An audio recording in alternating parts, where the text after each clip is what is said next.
every spiritual blessing is ours in Christ, and that we were chosen before the world ever was, and that we've been placed, He's predestinated us. We talked about that, of the predestination, that to be the sons, God's sons, adopted as sons through Jesus Christ, and that this was the good intention of His will. And then it's just like going up a stairway here and coming to the top, coming to that place, to the praise of the glory of His grace.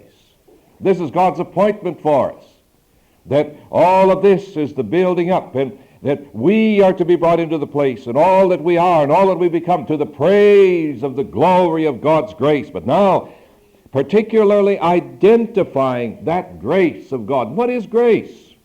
Of course, it's the here. Let me give you the dictionary definition from Webster's New World Dictionary. Grace is the unmerited love and favor of God toward man. We must never ever lose sight of that. This is the limitless measure of God's grace. God's grace that had nothing in us to instigate it. God's grace does not have its beginning in something in us. It does not have its beginning in, certainly not in anything good that we can ever promise that we could do for God. But God's grace toward us does not have its beginning either in our faith. We just must not have that idea, as I've been pointing out before, and as we will get to it more fully when we get into this second chapter of Ephesians, where it tells us that it was while we were dead in trespasses and sins that God made us alive.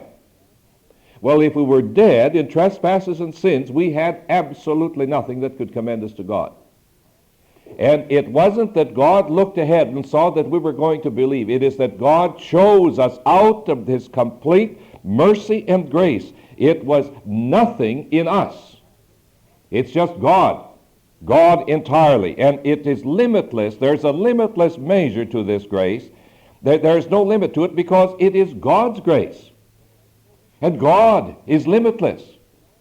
And so God's grace toward us, God's favor that He has shown is so complete.